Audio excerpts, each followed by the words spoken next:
The UK is known for its mild summers, a gentle warmth that kisses the skin, and its iconic green fields, a vibrant tapestry woven across the landscape. These images are deeply ingrained in our perception of the British Isles. But the science paints a starkly different picture, a future where the familiar comfort of mild summers is replaced by something far more sinister. The data warns of a much hotter, deadlier future, a reality shaped by the relentless forces of climate change.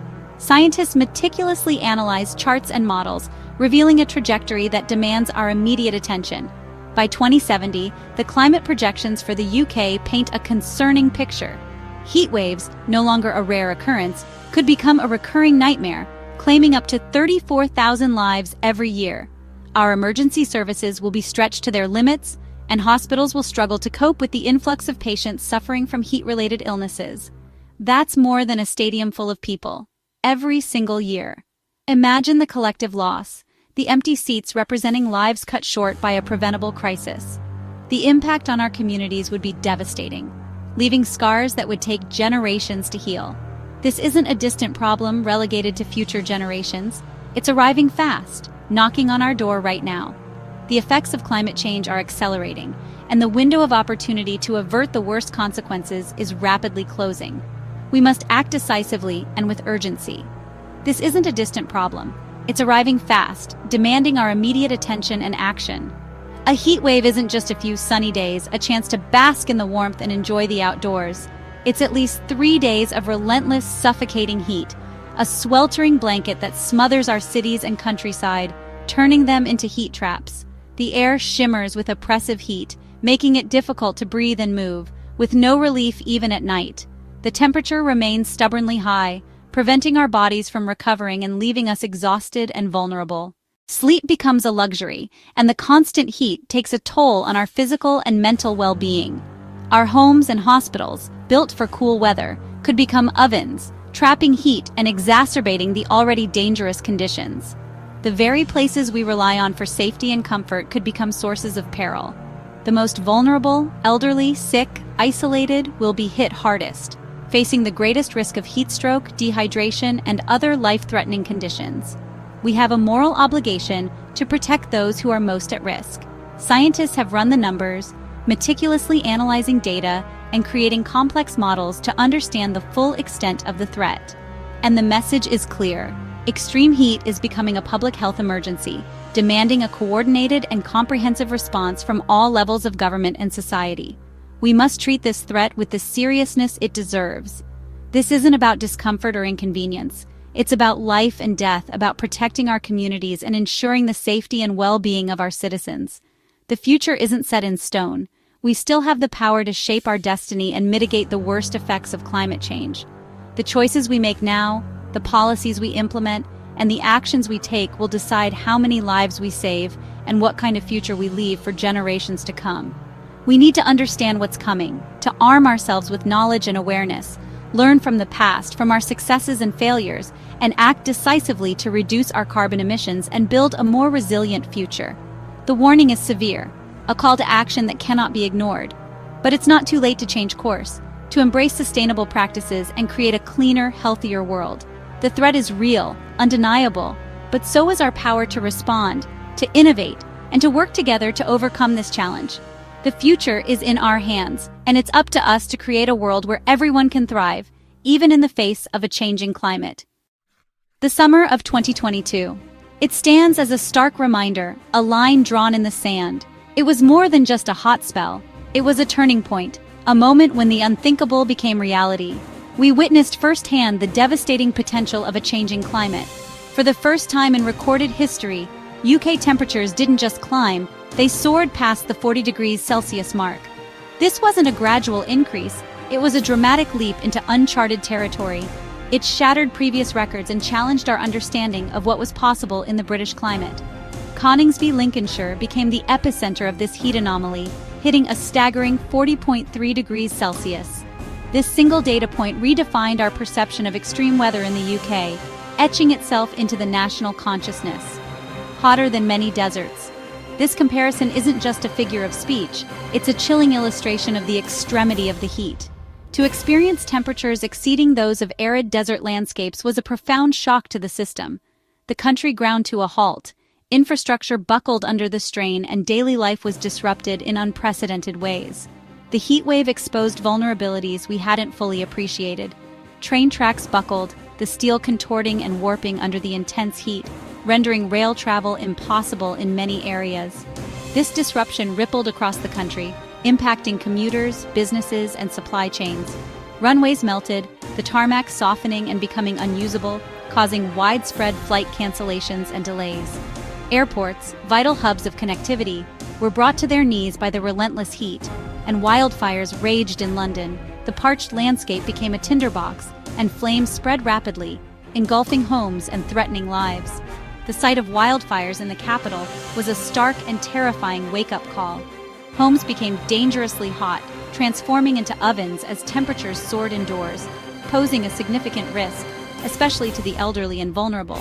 The very places meant to offer refuge became hazardous, and the NHS was overwhelmed. Hospitals struggled to cope with the surge in heat-related illnesses, and ambulance services were stretched to their breaking point. The healthcare system, already under pressure, teetered on the brink. Over 3,000 excess deaths were recorded during the hottest periods. This grim statistic underscores the severity of the heat wave and its devastating impact on public health. These weren't just numbers, they were lives lost to a crisis we weren't prepared for. Each death represents a family shattered, a community grieving, and a stark reminder of our collective vulnerability. Our infrastructure failed, emergency services struggled, stretched thin and battling against overwhelming odds. The heat wave exposed critical weaknesses in our systems and highlighted the urgent need for investment and resilience. Most homes built to keep heat in during the winter months trapped it instead, exacerbating the already dangerous conditions. The design of our buildings proved to be a liability in the face of extreme heat.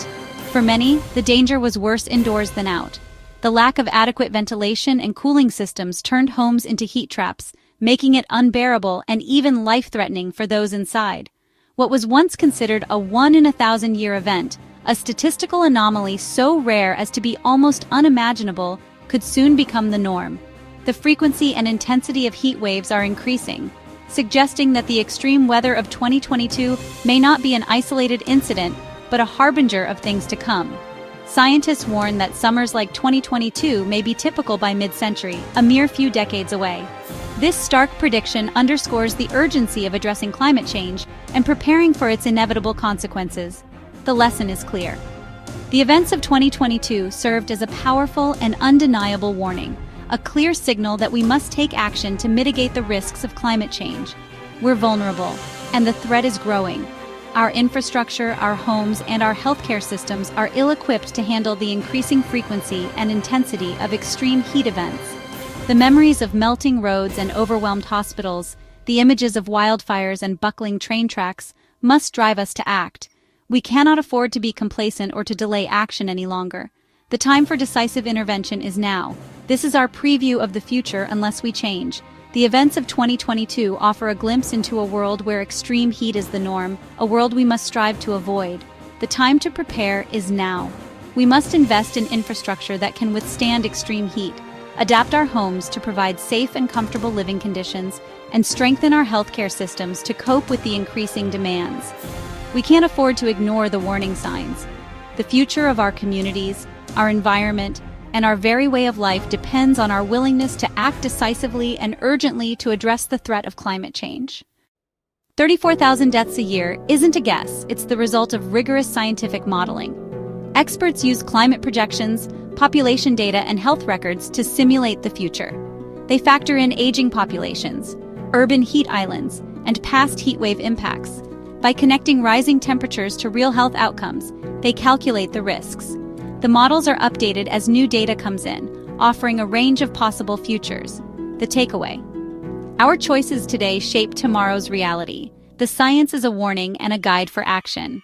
34,000 deaths is a projection, not a certainty. It's based on a business-as-usual scenario where emissions keep rising and adaptation lags behind. But scientists also model hopeful futures. If we cut emissions and adapt, deaths drop dramatically. The best outcome? Low emissions and strong adaptation. Fewer heat waves, fewer lives lost. The worst? High emissions, little adaptation, and disaster. Our future depends on policy, investment, and urgency. We can't control the past, but we can shape what comes next. Every action matters. On emissions, on adaptation, on protecting people. The path we choose will decide the toll of future heat waves. The time to choose is now. Heat waves don't hit everyone equally. The elderly, especially over 75, are most at risk. Their bodies struggle to cope with heat. People with heart, lung, or kidney disease, and those with mental health or mobility issues, are also vulnerable. Babies and young children can't regulate temperature well. City dwellers face extra danger from the urban heat island effect. Concrete traps heat, especially at night. Poorly insulated, overcrowded, or top-floor homes are worst. Social isolation, outdoor work, and low income all increase risk. Many can't afford cooling or can't make changes to their homes. Extreme heat exposes and deepens existing inequalities. Protecting the vulnerable must be at the heart of our response. The rising threat from heat waves is driven by climate change, and that's caused by us. Burning fossil fuels has wrapped the planet in a heat-trapping blanket. Heat waves that were once rare are now common. The Met Office found the chance of 40-degree heat in the UK is now 10 times higher because of human activity. The 10 hottest UK years have all happened since 2003. Climate change fingerprints are all over these events. The solution is clear-cut emissions to slow the warming. The future is in our hands if we act. Some warming is locked in, so adaptation is essential. Our homes, built to keep heat in, now trap it dangerously. We need shutters, better ventilation, and reflective roofs. New buildings should be designed for coolness. Old ones must be retrofitted. Cities need more trees, parks, and green roofs to fight the urban heat island effect. Nature can help cool our streets and clean our air. Public health plans and early warning systems are vital. Hospitals and care homes need robust cooling strategies. Community networks must check on the vulnerable. Adapting is a national effort, one we can't delay. We all have a role in staying safe during heat waves. Stay hydrated, drink water regularly, even if you're not thirsty. Eat light, cool foods like fruit and salads. Keep your home cool, close curtains. Use fans and ventilate at night. Avoid strenuous activity during peak heat. Wear light, loose clothing, and seek shade outdoors. Check on elderly or isolated neighbors and relatives. Know the signs of heat exhaustion, headache, dizziness, nausea. Act quickly if someone is struggling, cool them down and get help. Simple steps can save lives. 34,000 deaths a year. That's a staggering number, isn't it? It represents more than just statistics. It signifies lives cut short, families grieving, and a stark reality of the dangers we face. These aren't abstract figures. They are our neighbors, our friends, our loved ones. It's a warning, not a certainty. It's a call to action, a chance to change course. We have the power to prevent these tragedies from recurring, to build a safer and healthier future for everyone. The science is clear, unequivocal in fact. Decades of research, countless studies, and the observations of scientists around the globe all point to the same conclusion. Our climate is changing, and it's changing rapidly. We face a hotter, more dangerous future if we continue down this path. Heat waves will become more frequent and intense, droughts will parch our lands, and extreme weather events will become the new normal. If we don't act, if we fail to take decisive action to reduce emissions and adapt to the changing climate, the consequences will be devastating. But we have choices, real, tangible choices that can make a difference. We are not powerless in the face of this challenge. Every degree of warming we prevent saves lives. Each fraction of a degree matters. Each step we take towards a sustainable future brings us closer to a world where our children and grandchildren can thrive. We must cut emissions drastically and rapidly. We need to transition away from fossil fuels and embrace cleaner, more sustainable energy sources. Switch to renewables like wind, solar, and hydropower. These technologies are readily available, cost-effective, and can provide clean energy for generations to come, and make our homes and cities resilient. We need to design our buildings and infrastructure to withstand the impacts of climate change, to protect our communities from extreme weather events. This is urgent, but not impossible. The challenges are significant, but so is our capacity for innovation and collaboration. It takes political will, a commitment from our leaders to prioritize climate action and invest in a sustainable future. Investment in research, development, and deployment of clean energy technologies. We need to create incentives for businesses and individuals to adopt sustainable practices, and public support. We all have a role to play in this transition. We need a national adaptation strategy, a comprehensive plan to prepare for the impacts of climate change that are already locked in, retrofitting homes to make them more energy efficient and resilient to extreme weather, greening cities, planting trees and creating green spaces to reduce the urban heat island effect, and protecting the vulnerable, ensuring that those most at risk from climate change impacts have the support they need. This is about more than infrastructure. It's about building a society that is both sustainable and equitable. It's about saving lives and building a caring society where everyone has the opportunity to thrive. The 34,000 figure is a call to action, a stark reminder of the human cost of climate inaction. We have the knowledge and tools to change course. We know what needs to be done, and we have the technology to do it. The question is, do we choose to act? Do we have the will, the determination to overcome the challenges and build a better future? We owe it to future generations to act now, to leave them a planet that is healthy and sustainable. The future of our summers, the joy of playing outdoors, the simple pleasure of a cool breeze, is at stake. And thousands of lives across every community, every background, every age group depends on it.